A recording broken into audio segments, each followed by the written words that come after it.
अब यात्रा। अमरपुर नाम के एक गांव में विमल हलवाई अपने 2 छोटे बच्चों और बीवी के साथ रहता है। विमल की पत्नी ज्योति भूत प्रेत जादू टोने में बहुत माना करती थी। इसका बिल्कुल विपरीत विमल इन चीजों को दक्यानुसी माना करता था। रोज की तरह विमल अपने मिठाई की दुकान जाने के लिए निकलने की हड़बड़ी में होता है। मैं निकलता हूँ ज्योति, देरी हो जाएगी, दुकान भी खोलनी है मुझे। अजी ध्यान से, आज अमावस्या है। रास्ते में कोई कपड़ा या कुछ भी गिरा हो तो उसे लांग मत दीजिएगा, बगल से चली जाइएगा। अरे ऐसे तो तुम मुझे पागल ही कर दोगी क्या?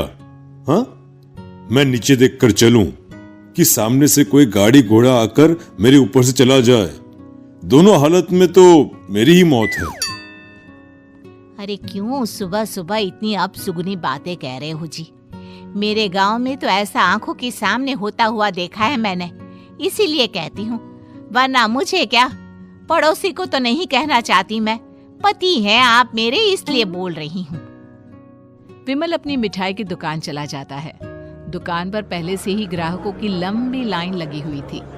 ये लो, वहाँ ज्योति अमावस्या को लेकर परेशान है और आज तो हमेशा से ज्यादा ही लंबी लाइन लगी पड़ी है। अच्छी खासी बिक्री होगी आज। विमल दुकान खोलता है। एक के बाद एक ग्राहक उसकी दुकान पर मिठाई ले रहे होते हैं। तभी गांव की एक बूढ़ी औरत विमल से कहती है, जिस तेजी से बिक्री हो रही है, कहीं किसी की नजर ना लग जाए, नींबू मिर्ची टांग ले। अरे क्या चाची तुम भी, ये सब नजर बजर कुछ नहीं होता है। कैसे लोग हैं मेरे आसपास। अपनी दुकान से शाम को विमल हंसते कूदते वापस घर आता है। हाँ, आज तो अच्छी खासी बिक्री हुई है। एक महीने में जितनी बिक्री होती है, एक ही दिन में आज उतने पैसे कमा लिए मैंने। ये तो बहुत अच्छा हुआ जी, आज ही घर की नजर उतारी है मैंने। बिक्री तो अच्छी होनी ही थी। अच्छा, तुम खाना लगा दो, सारा माल बिक चुका है। मुझे शहर जाना होगा, कुछ चीजों की जरूरत पड़ेगी। रात भर मिठाई बनाऊंगा, तब जाकर कल सुबह दुकान खोल पाऊंगा। खाना खाकर विमल शहर जाने के लिए निकल पड़ता है। सुनिए जी, ध्यान से जाइएगा। चौरस्ते पर किसी जादू टोने की चीज पर पैर मत रख दीजिएगा। हे भगवान, हद हो गई ज्योति, ये तो मैं जा रहा हूं। विमल गुस्से से शहर जाने निकल पड़ता है। रात का काला घना अंधेरा, चांद की एक भी किरण ना होने के कारण अंधेरे में कुछ भी देख पाना मुश्किल था।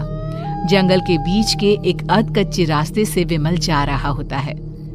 चारों तरफ गुफ अंधेरा और सन्नाटा सुनाई दे रहा था, और सुनाई दे रही थी विमल के पैर के नीचे आ रहे सूखे पत्तों की आवाजें। तभी अचानक दूर से उसे कुछ आवाजें सुनाई देती है।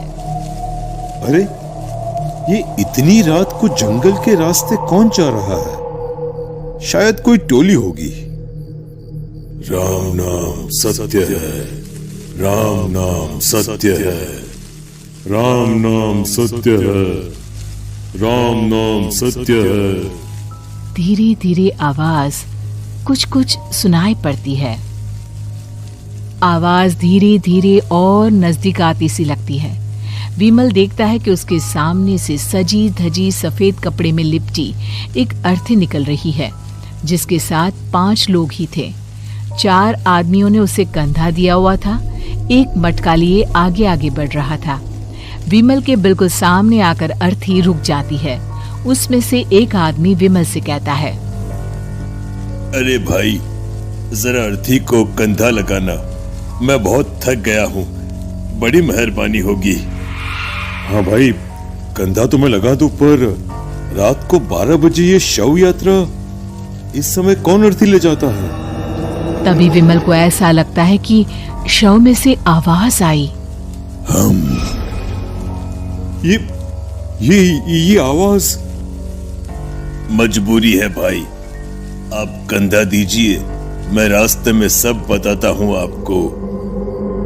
विमल अर्थी को कंधा दिए चल रहा होता है कि उसे ऐसा लगता है कि हाथ में मटका लिए जो आदमी शव के आगे चल रहा है उसके पैर उल्टे हैं।